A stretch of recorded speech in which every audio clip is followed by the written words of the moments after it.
Hi అండి, welcome back to విషాస్ world. అందరూ ఎలా ఉన్నారు? అందరూ బాగుండాలని ఆ భగవంతుడిని మనస్ఫూర్తిగా కోరుకుంటూ ఈ వీడియోని అయితే స్టార్ట్ చేసేద్దామండి. ఈరోజు వీడియోలోని మనము మనీని సరిగ్గా ఇన్వెస్ట్ చేసుకోకపోతే మనము కష్టపడిన డబ్బుల్ని ఎంత లాస్ అవుతాము, తర్వాత లాస్తో పాటు మనం మెంటల్గా ఎంత స్ట్రెస్ అవ్వాల్సి ఉంటుంది అన్నదైతే ఈ వీడియోలో చూద్దామండి.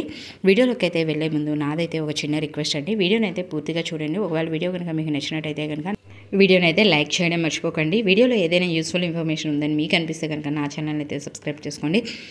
నా ఛానల్ని మీరు సబ్స్క్రైబ్ చేసుకోవడం ద్వారా నా ద్వారా మీరు మనీ సేవింగ్స్ సంబంధించిన ఎన్నో వీడియోలు అయితే తెలుసుకుంటారు. వీడియోలోకి అయితే వెళ్ళిపోదామండి. మా ఫ్రెండ్ ఒక అమ్మాయి ఎలా అంటే వాళ్ళు ఇప్పుడు ప్రెజెంట్ ఎంత మెంటల్ స్ట్రెస్ అవుతున్నారు, ఎంత టెన్షన్ పడుతున్నారు, అనవసరంగా రాంగ్ స్టెప్ వేసాము అని చెప్పేసి చాలా అంటే చాలా ఫీల్ అవుతున్నారు. అసలు ఏం జరిగింది అంటే కనుక వీళ్ళు ఇద్దరికి వైఫ్ అండ్ హస్బెండ్కి ఇద్దరు పిల్లలు, అది పిల్లలే.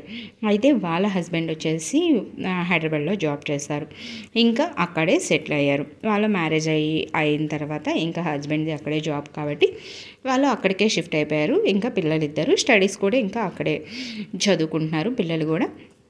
అయితే వాళ్ళది సుమారు మ్యారేజ్ అయ్యి ఒక 11 to 12 years అయితే అవుతుంది. వాళ్ళ వైఫ్ పేరెంట్స్ తర్వాత హస్బెండ్ పేరెంట్స్ ఇద్దరు కూడా వాళ్ళు ఆంధ్ర సైడ్ సెటిల్ అయిన వాళ్ళు. అయితే వీళ్ళు ఉద్యోగరీత్యా అక్కడికైతే వాళ్ళ హస్బెండ్ ఉద్యోగరీత్యా వాళ్ళు అక్కడైతే సెటిల్ అయ్యారు హైదరాబాద్లో. అయితే వాళ్ళ హస్బెండ్ అయితే చాలా అంటే చాలా మంచివారు. ఎట్లాంటి వేస్ట్ ఖర్చులు కానీ ఏమీ పెట్టరు. తిని కూడా అట్లాగే అలా వేస్ట్ ఖర్చులు పెట్టడం కానీ, వేస్ట్గా ఏదైనా షాపింగ్ చేయడం కానీ అలాంటివి కూడా చాలా అంటే చాలా తక్కువ. అట్లాగా వేస్ట్ ఎక్స్పెన్సెస్ అలాంటివి ఏమీ పెట్టుకోకుండా సేవింగ్స్ అనేవి మంచిగా చేసుకున్నారు. కొద్ది గొప్ప కొంచెం గోల్డ్ కొనుక్కున్నారు, ప్రాపర్టీ కూడా కొనుక్కున్నారు. వాళ్ళు సెటిల్ అయింది హైదరాబాద్లో కాబట్టి హైదరాబాద్లో కూడా ప్రాపర్టీ అనేది కొనుక్కున్నారు. తర్వాత గోల్డ్ కూడా తనకై కూడా గోల్డ్ కూడా కొనిచ్చారు వాళ్ళ హస్బెండ్. తర్వాత హస్బెండ్ పేరెంట్స్ ఎవరైతే ఉన్నారో వాళ్ళ పేరెంట్స్కి ఇటు ఆంధ్ర సైడ్ ఒక హౌస్ అయితే కొనిచ్చారు. వాళ్ళ పేరెంట్స్ ఉండగా వాళ్ళు ఇంకా అద్దెకి కూడా ఇచ్చారు. ఒక 2 floors అద్దెకిచ్చి వాళ్ళ పేరెంట్స్ ఒక దాంట్లో అయితే ఒక ఫ్లోర్లో వాళ్ళ పేరెంట్స్ అయితే ఉన్నారు. అట్లాగా ఆ విధంగా వాళ్ళకి రెంట్స్ కూడా వస్తాయి. ఎలా అంటే వాళ్ళ పేరెంట్స్ కొనిచ్చిన హౌస్ లోన్ మీద తీసుకొని అయితే కొనుక్కున్నారు. వాళ్ళు హైదరాబాద్లో అయితే ఇంకా లోన్ ఏమీ తీసుకోకుండా హౌస్ అయితే కొనుక్కున్నారు. అయితే వాళ్ళ హస్బెండ్కి వచ్చేసి కొద్దిగా ఏదైనా బిజినెస్ చేయాలి అలాగా ఇంట్రెస్ట్ అంట. అప్పుడు వరకు కూడా చాలా అంటే చాలా హ్యాపీ లైఫ్. ఎందుకంటే తనకి వచ్చేసి హస్బెండ్ సపోర్ట్ కానీ, హస్బెండ్ ఏదైనా సరే తిన్న నిర్ణయం వాళ్ళ భార్యాభర్త ఇద్దరు కలిసి కూర్చొని డిస్కస్ చేసుకొని అప్పుడు తర్వాత ఏదైనా చేస్తారంట. అట్లాగే వాళ్ళ హస్బెండ్ కూడా బిజినెస్ చేయాలని చెప్పేసి ఆయనకి చాలా అంటే చాలా ఇంట్రెస్ట్ అంట. దానికోసం తినైతే ఒప్పుకోలేదంట. కానీ ఇద్దరు కలిసి కొద్దిగా కన్విన్స్ అయ్యి ఎలాగోలాగా ఇంకా బిజినెస్ స్టార్ట్ చేయాలి అని చెప్పేసి బిజినెస్ అయితే స్టార్ట్ చేశారు. అది కూడా ఏంటంటే హోటల్ అంటే రెస్టారెంట్ లాగా అనమాట. అలాగా దగ్గర వాళ్ళకి రెస్టారెంట్ లాగా ఇన్వెస్ట్ చేయడానికి రెస్టారెంట్కి వాళ్ళకి వచ్చేసి దగ్గర ఒక 50 lakhs వరకు అయిపోయినాయి అంట. అంటే లోపల కావాల్సిన ఫర్నిచర్, తర్వాత కావాల్సిన ఏసీలని అవన్నీ ఇవన్నీ ఉంటాయి కదా, అలా ఎక్సెట్రా వాటి అన్నిటికీ కూడా ఒక 50 lakhs వరకు వాళ్ళకి అవసరమైందంట. అవసరమైతే వాళ్ళు ఏం చేశారు, వాళ్ళు ఏదైతే హైదరాబాద్లో హౌస్ కొనుక్కున్నారో ఆ హౌస్ని సేల్ చేసి ఆ అమౌంట్ ఏదైతే ఉందో ఆ అమౌంట్ని బిజినెస్ మీద ఇన్వెస్ట్ చేసుకున్నారంట. తనకి సేవింగ్స్ అవి చేసుకుని మంచిగా ప్రాపర్టీ కొనుక్కునే టైంలో తనకి గోల్డ్ ఏదైతే కొనిచ్చారో ఆ గోల్డ్ కూడా తాకట్టు పెట్టి ఆ అమౌంట్ తర్వాత వచ్చేసి వాళ్ళు హైదరాబాద్లో ఉంటున్న హౌస్ సేల్ చేశారు కదా, ఆ అమౌంట్ మొత్తం కూడా కలిపి ఒక 50 lakhs పైనే వాళ్ళు రెస్టారెంట్ ఏదైతే అనుకున్నారో దాని మీద అయితే ఇన్వెస్ట్ చేసుకున్నారంట. అలాగా వాళ్ళ హస్బెండ్ డ్రీమ్ ఏదైతే ఉందో బిజినెస్ అని, వాళ్ళ హస్బెండ్ డ్రీమ్ ఒక 2 years అలా అవుతుందంట వాళ్ళు అది స్టార్ట్ చేసి. ఆ 2 years ఫుల్ టెన్షన్ స్ట్రెస్ అంతా ఇంత పడలేదంట. ఎందుకంటే వాళ్ళ హస్బెండ్ వచ్చేసి సాఫ్ట్వేర్, తర్వాత ఆయన జాబ్కి వెళ్ళిపోతారు. తర్వాత ఈ మేనేజ్మెంట్ అంతా కూడా ఒక 50% చూసుకోగలుగుతాం, 50% అయితే చూసుకోలేం. ఆ విధంగా ఎవ్రీడే వాళ్ళకి స్ట్రెస్, ఎవ్రీడే వచ్చే టెన్షన్, అలాగా చాలా అంటే చాలా ఈ 2 years బాధపడ్డారంట.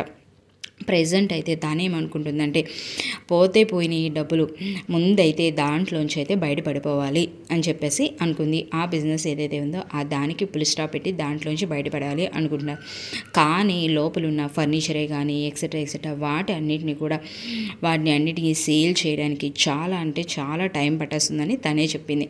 అవి అంత తొందరగా వెళ్ళవు, నాకు తెలిసి అవైతే చాలా టైం పట్టేస్తుంది.